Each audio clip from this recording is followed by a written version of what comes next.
This is Jeremy Wentworth-Stanley. I'm the fellow who has a hyphen in my name. The hyphen is silent, but I am anything but that. Respectonomics brings you a one-word subject that we're going to talk about. It's under the heading of living dignity. Living dignity is the process, the aspiration to restore and to reintroduce faith in human dignity. And the word we're going to be hearing about now is liberation. And I must tell you how I heard about liberation. My name is Jeremy Wentworth-Stanley. I am your voice of Respectonomics. I'm your Ear of Respectonomics. I'm your presenter and your lecturer of Respectonomics. And you are more than welcome to contact me, jeremy@respectonomics.com, with your comments, with your ideas, with your thoughts. And the one that I then also reciprocate to you is that these ideas, they are amassed from a significant array of people around the world, actually. And not only that, they are available to be presented according to whatever your needs might be to your workshops, to your corporate community gatherings, to speeches, after dinner speeches, if you will, but to be able to bring these thoughts together. One thing I know about Respectonomics is we need each other. And this one is going to be called the subject of liberation. Now, you need to know how I even came across the word liberation. I was at my grandson's, technically speaking, graduation event. He wasn't graduating, but it was like an end of term ceremony and before the summer holidays. And as I was listening, and the speakers were talking, and frankly, talking about exactly what you would expect about encouraging young people and how they can be educated.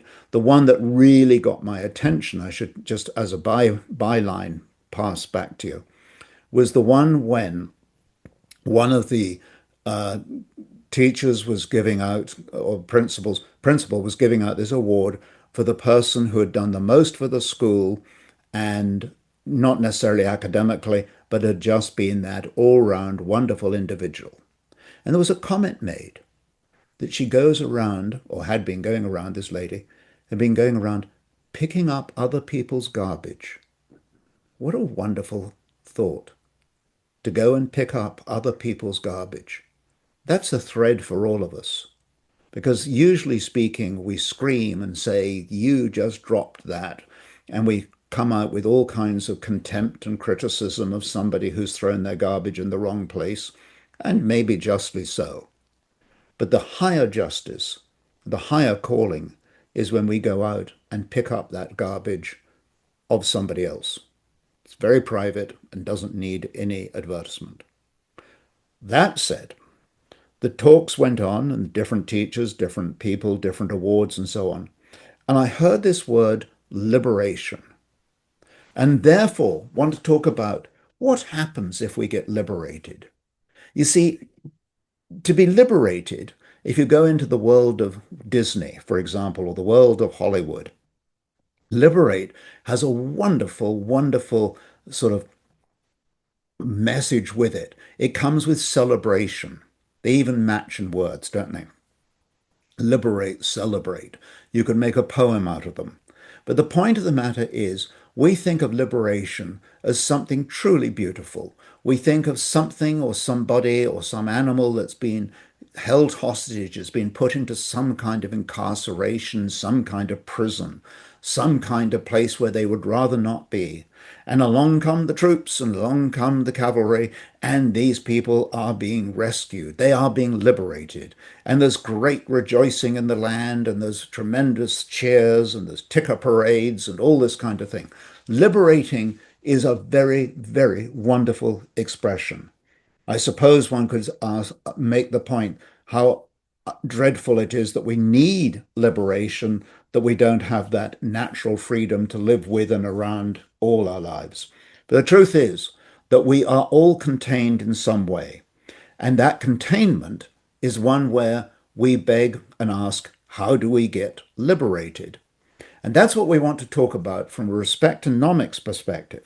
Respectonomics, as you know, has its focus, its aspiration is on acknowledging and expanding on and reaching into the dignity of the human being. We talk about having a faith in the dignity of the human being. It is an extraordinary thing that we can have this dignity, this self worth. But if the self worth or the value of the individual is contained or incarcerated, then it is being wasted, it is being allowed to become, trying to remember the word now, but when a muscle isn't used, it atrophies. And what an incredible thought that one's own dignity, one's own self worth could atrophy. So let's take a look at the three parts that go with this sense of liberation. And the first one is just recognizing or having that feeling that I'm stuck and I want to be liberated. How on the earth do you get out of the rut? How do you get out of the jam? How are you set free? And to be set free, the first thing one has to do is actually to have a volition or an intent that you want to be set free. And in order to be set free, the first thing to do then is to identify the nature of the constraints around one. If one is constrained because there are brick walls and iron bars and searchlights and whatever around one, the chances of getting out aren't very good. But a lot of our incarceration, a lot of our, what you might call the way that we contain ourselves, is actually self-perpetuated. It's made by us. So the first thing to do is to recognize that the prison that we're in, and call it a prison, the incarceration, the walls that we're in, may have been made by us. They may have been made by us because of our education, the way that we were brought up, our environment, and so on. And without trying to sound motivational, one of the truths is that a lot of those containers, aside from being self-made, are in fact ones that we have control over, that we in fact can go and, as the saying goes, reduce the gap between what we are doing and what our potential is. But we need the tools to do it. It's not fair to be doing a rah, rah, rah and saying you should be stepping out of your prison, because the truth of the matter is you may not know how to do it. And there are two or three threads that are very valuable. And the first one is to engage in a process of relaxation. The more, and you've seen this, the more one becomes frustrated, the more one becomes angry, the more one becomes tense. There's not an athlete in this world that would ever say, oh yes, do start your race in a full state of anxiety and tension. First thing they will say to you is, you gotta relax. Relaxation is an activity. And by the way, relaxation does not mean sitting in front of the TV and watching. If you do that, actually what happens is you get up and you feel exhausted. It doesn't really work. Relaxation is in of itself an activity. And we need to engage in it for half an hour every day, 5 days a week. 7 days would be better. But you do it for half an hour a day. And you literally work on the principle of relaxation, of relaxing your body. If you relax your body, you've got a 90% chance of relaxing your mind. And if you can relax both your body and your mind, you've got a chance of opening up your inner being, your soul, whatever you want to call that part of you. But let's call it your soul, because we use that word easily. We talk about the soul of a human being. So we're just going to say, if I want to relax my soul, the first thing to do is to relax my body. Relax my body, relax my mind, and it relaxes my soul. How do you relax? And one of the classic techniques is literally to sit and relax your body. Relax your toes. Work up from your toes right the way to the top of your cranium, to the top of your head, and literally let it rest and relax. Relax your feet, relax your toes, relax your ankles, relax your shins, relax your knees, relax your femur, relax the small of your back, relax your back itself, relax your shoulders, relax your neck, relax your arms, relax your hands, relax your knuckles, but let your whole body experience the relaxation. And when it comes to your head, that's when you can do some incredible relaxation, relaxing your eyelids, relaxing your mouth, relaxing your lips, relaxing your nose, relaxing your temples, relaxing your ears, relaxing the arteries that run through your neck. we can look at our bodies and identify each and every part of it that needs to be relaxed, that needs to be rested. We know that rest is vital, and we know that because your heart tells you that. Your heart works on one principle: beep, rest, beep, rest. Therefore, it is, and the heart is being very active about that resting mode. We need to get into a resting mode, a relaxing mode. Because once you're relaxed, then you have a much clearer idea of who you are, what you are, and where you want to go to. That's one thing. The second thing is to be very mindful of who you are, and to be mindful of who you are. What's wrong with writing down 25 things you like about you? And they can be things like the way you look, the way you talk, the way you take care of your family, the way that you walk the dog. You can have all kinds of things you like about you.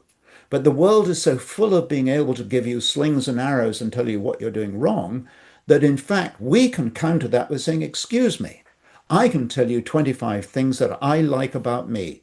And I'll tell you one thing, it sounds arrogant. It sounds like it's a recipe for conceit. It, in fact, is very humbling that when you recognize your own values, you really do come to the point of saying, wow, I am incredible. So we've got ourselves relaxed. We now realize that we're incredible. And then we can start thinking about the things we want to do. Because once you're rested and once you feel good about yourself, you then have an inner level of courage, an inner level of conviction, an inner sort of vector that says, yes, I can do it. And it becomes a very powerful technique. Those are two things, three things that are very important: the relaxation and recognizing who you are. But I want to take you to another part. Some of you will be familiar with Sam Walton, the original founder of Walmart. And whatever your opinions might be of Walmart, I'm not going to go down that path, but I am going to take you to the original Sam Walton. And one of the most extraordinary things he did was he visited every store twice a year. And when he did that, he gathered everybody together. And when he gathered everybody together, his opening statement would always be, we know what we're doing right because the numbers tell us that. Tell us what we're doing wrong. And why that is a brilliant invocation is in precisely one that we can apply to ourselves. Try it. You start off with visiting yourself more than twice a year, but if you're only going to do it twice a year, start visiting yourself and start thinking about your successes and the things you've done right. And you know what they are because they enabled you to do things. They enabled you to buy things or enabled you to take a vacation or whatever it is you did. But you can identify your successes. So you can say, well, I know what I did right this year because of A, B, and C. We know that. But Sam Walton said, tell us what we're doing wrong. And here's something really interesting. When we turn to ourselves and say to ourselves, tell me, Henry, Jeremy, Sally, Freddie, whatever your name might be, turn to yourself and say, what have I been doing wrong? What have I been doing wrong? And it's a question that we don't usually ask ourselves. We, in fact, avoid asking that question. But if we recognize the strengths and what came with them and the benefits that came from that, why don't we look at the things that are holding us back and say, tell us what we are doing wrong? And if you're not sure what you're doing wrong, what about turning to your partner, your spouse, your child, your parent, your teacher, your colleague or something, and just say, hey, tell me what I'm doing wrong. And it's fascinating how often people draw right alongside you and love to help you, to show you what you're doing wrong and how it can be set right. So there you have the Sam Walton approach to looking at how do I liberate myself? I rest and I ask myself, what am I doing wrong? But I'm also aware of all my successes. Now, we've talked about the person, the individual. It's probably 50% of us who recognize that we are in some kind of incarceration and we want to be liberated. The second person is the one who doesn't actually know that they are in prison. They don't realize they're incarcerated. My favorite story is the one of Laurie. She ran a major horse business, equestrian business, had lots of horses, gave lots of lessons, competed in lots of shows and so on. And she retired. And when she retired, she knew that there was an operation that she needed to have because she couldn't have had it before because she was always so busy in the barn. But she knew that there was a problem between the way the bones had formed in her neck or something or her shoulder, and she knew it was going to have to be looked after. So she retires, goes to the doctor, and says, "Okay, I'm ready for the surgery." So the surgery duly takes place. And after the period of recovery and so on, she made this extraordinary comment. "I didn't realize I felt so gross. I didn't realize I felt so gross." So the significance of that is she didn't actually know how badly she was feeling. And this is something we need to be aware of, that when we just don't think about these things and deal with them, we can in fact be feeling very gross. When we then take action, we can then find out that they were making us feel gross. So that this business of being awareness, we talked about the first individual who said, "Yep, I'm in prison, I want out." The second one who says, "I didn't realize I was in prison." Okay, but then we know that individual can be set free and they can do it through the techniques that we've identified in the first one. The first one being getting some rest, getting some relaxation, looking at one's own strengths, and then for looking about what we've been doing wrong. But with all of that, the first thing is it's that old story of recognizing that one is in prison. There's an old joke, and it really is an old joke. It's how many psychiatrists does it take to change a light bulb? And the answer is, well, actually only one, but the light bulb needs to want to be changed. So that we're dealing with, in the one case, actively wanting to change, the second one, not even thinking about it. So those two individuals. And the third individual we're going to talk about is the one who says, "Well, that's the way I am, and nout is going to change it." And this is this classic story of somebody who has allowed the enfeeblement, say, of a muscle. It doesn't work very well, so they've just said, "What's the point? I'm not going to work on it." And of course, the muscle gets weaker and weaker and weaker. And you find people who become paralyzed, they become they become a shadow of their former selves. And in many cases, of course, there can be problems, but I'm talking here about where the whole issue here of this business of being liberated is being liberated either because we've been circumstantially brought into this captivity or because we've allowed ourselves to be and we've accepted it. And we just said, "Well, that's the way it is. I am that way. There's nothing I can do about it." And all I'm pointing to us all is that there's a great story about the rich man who was going away and he gave his servants some talents or gave them some money and said, "Get on with it." And the first two look after the money and they turned it into new adventures and so on. The third one went into an absolute frenzy and said, "I can't handle this," and went and buried it.